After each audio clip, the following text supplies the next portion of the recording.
This class is super useful. Oh my god, yes, hold on. Make sure you pay attention to this class because this is like IE, like holy grail right here, like industrial engineer, like basis foundation too. Like this is an amazing class for that. Hey, what's up guys? Abby Paredes here and welcome back to my YouTube channel. Today I'm going to be talking about every single class needed in order to graduate from industrial engineering. So I hope you guys enjoyed this video and stay tuned. So back to what I was saying. Could be us. Could be us.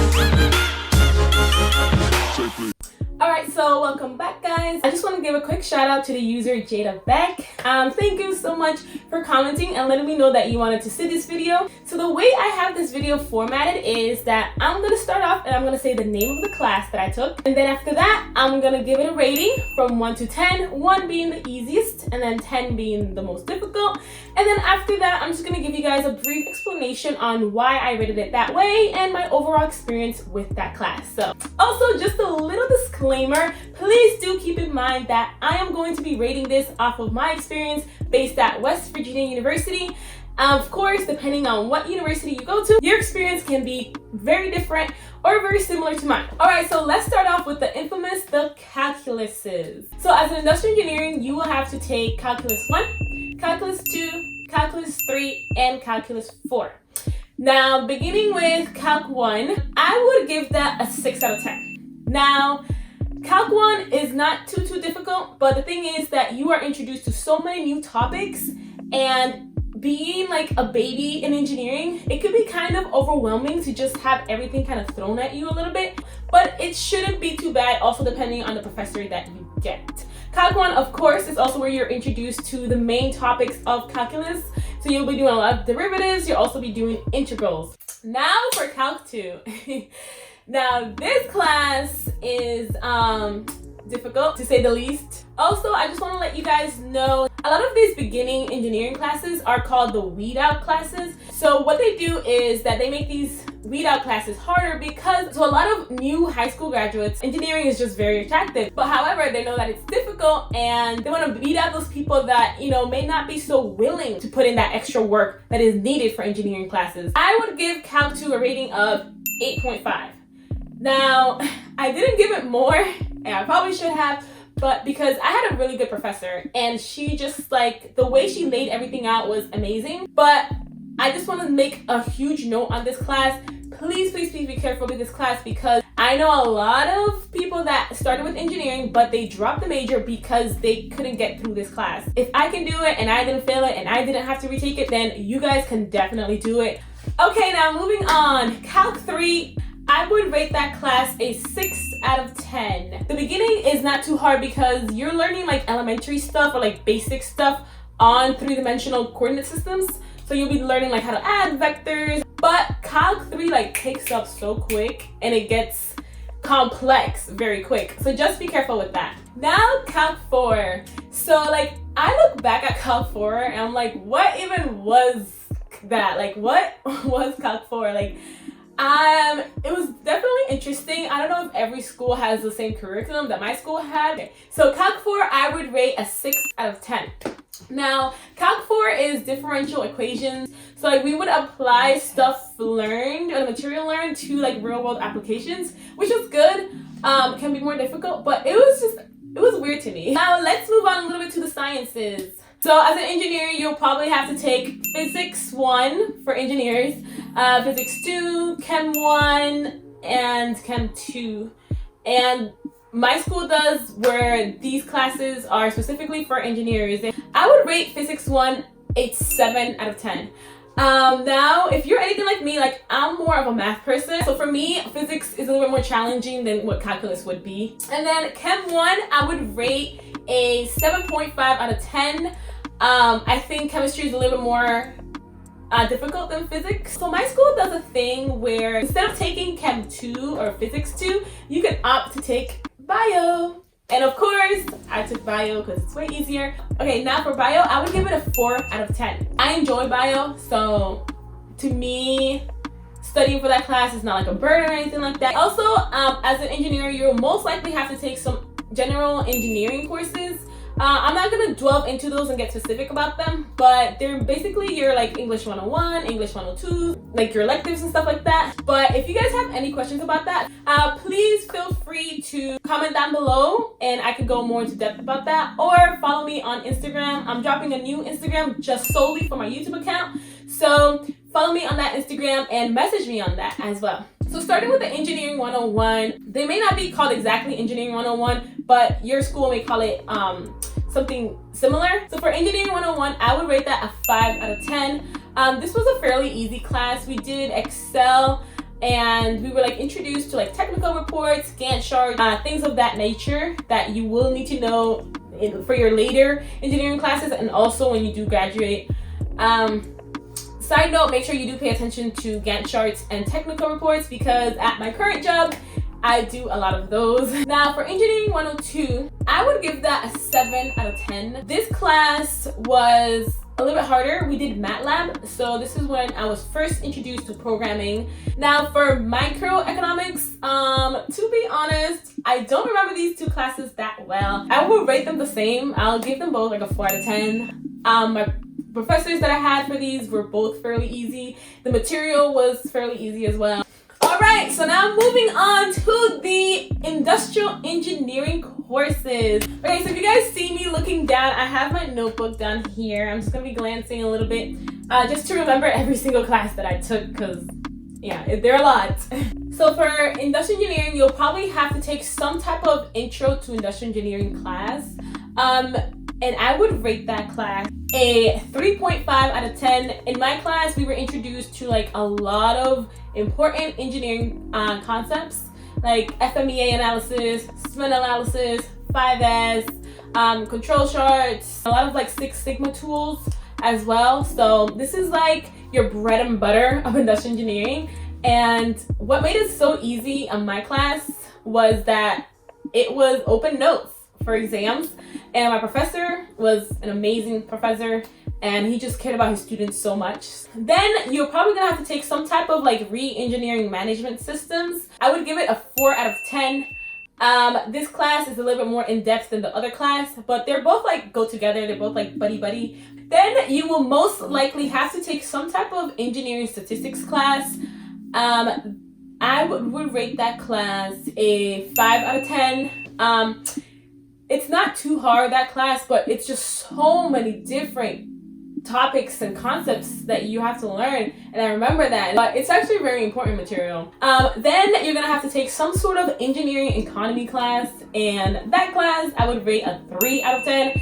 In my school, it's very, very easy. The professor is amazing as well, so it wasn't anything crazy, which I was so happy about. Then you'll have to take some sort of advanced analysis of engineering data, which is super fancy words for like linear regressions and linear statistics. And y'all, that class was hard. I would rate that class a 9 out of 10.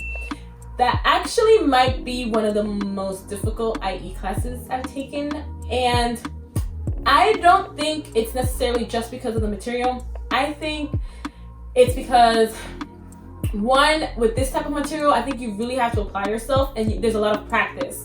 It's not just something where you can just sit in lecture and grasp it and be like, oh my god, yeah, okay, totally get it. It's something that you have to continuously like be consistent about.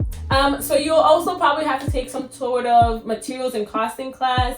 In my school, or when I took it, it was a 1 credit class. I know they're changing that now to a 3 credit class, but I would give that class a 3 out of 10. You just learn like the different costing of different materials, how to measure different materials, and different formulas that you use to like gauge different factors for those different materials. All right, so then you'll probably have to take some sort of like intro to systems engineering. I would give that class a 4.5 out of 10. I thought it was actually really interesting, and we do a really cool project at the end where we have to like launch a weather balloon or a similar apparatus, and we have to take a picture of the curvature of the earth. So it's actually kind of interesting. Then we have, you'll probably have to take some sort of like introduction to operations research. I would give this class an 8.5 out of 10.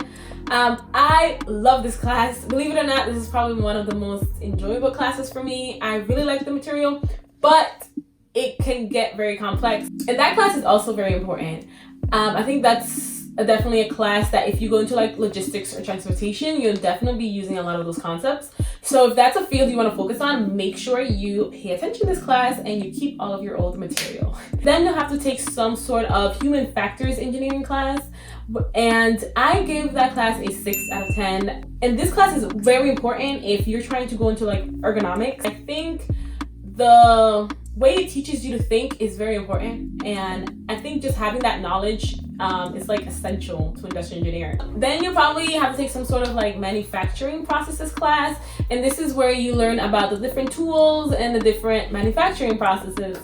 I would give this class a 4 out of 10. At my school, it comes with the AutoCAD lab, and I do not like AutoCAD. I don't know why, I'm just not an AutoCAD person. A lot of people are, but me, it's just not for me, I guess. Then you'll probably have to take some sort of like industrial control class, and I would rate that class a 6 out of 10. Yeah, there's a lot of statistics involved in it, so make sure you listen to that previous class that I was talking about. That would help you a lot. Okay, so you'll also most definitely have to take some sort of like computer applications class. I would rate this class a 7 out of 10. With this class, we did programming with Visual Basic or VBA, and I'm so mad because the semester that I took it was the last semester we would be doing that. And after that, they started doing Python. Then there's a production planning and control class, but I gave this class an 8 out of 10. Now again, this class is probably a class that it's definitely easier. It's just my professor just made it more difficult because the project that we had to do was just so time consuming and it was like just extremely tedious. This class is super useful. Oh my god, yes, hold on. Make sure you pay attention to this class because this is like IE, like holy grail right here, like industrial engineer, like basis foundation too. Like this is an amazing class for that. I actually felt like industrial engineer like after this class. Like I felt like I was more equipped to go out there and be like, oh, okay, so this is what we do. This is how we do it. Okay, awesome. Like that class is amazing because of that. So make sure you pay attention. And then you'll probably have to take some sort of project management class. And ooh, I loved project management. Like the job that I'm doing now, I'm a project manager. So I would give this class a 4 out of 10. And in my school, we did Microsoft Project, which is very important. And then there's also some sort of simulation class that you will have to take. I give that class 6 out of 10. My school, we did Arena, which like no employer really requires or really wants you to have. I'm not sure, but all I know is when I was doing my job search process, I did not see not one employer ask for Arena. Arena is similar to Minitab. You guys may be familiar with that. Now, Minitab, some employers did ask for that. Okay, so you'll also probably have to take some sort of like design of productive systems class, and this class I would rate a 4.5. In my school, this class requires that you have an internship beforehand, and you basically go over the project that you did at your internship. You analyze some things that you did, what you could have done better. Then in my school, we take design of productive systems 2, which is basically like the follow-up to that other class, and I would rate this class 4 out of 10. And oh my god, I don't know if all schools do this, but in that class, this is like one of the things I'm most thankful for, and probably what I will be using the most out of every single class I've learned. This class in my school, they teach you real world stuff. For example, they teach you like real world finances. We go over what a 401k is. We go over Roth IRAs. We go over how to use them. We go over what may be the best option for you. We go over things you should be doing your first day of job. At your job, things you should be doing your first week at your job, things you should ask your supervisor. We go over like performance appraisal forms. Like this class is so useful. But if your school doesn't offer a class like this, maybe go up to the dean or go up to some professors and like gather a bunch of students and tell them like, hey, this is something we want to see here. You know, why not teach us about 401k like other schools are doing it? You know, so it's definitely something that could be worked into the curriculum. Then we have a plant layout and material handling class. I give this class a 6 out of 10. And again, this class is a class that could easily be less than that. But all right, guys, well, I think that's it for this video. I covered somewhat some of the material that I wanted to, but again, I didn't go into super depth because I wanted to keep this video shorter. If you guys have like more questions, please feel free to reach out. I have a new Instagram specifically for my YouTube page, so go down there, click on that, copy, go to Instagram, paste it, and click follow, and message me on there. I hope you guys enjoyed this video. Leave some feedback, subscribe, and take care, you guys. Bye.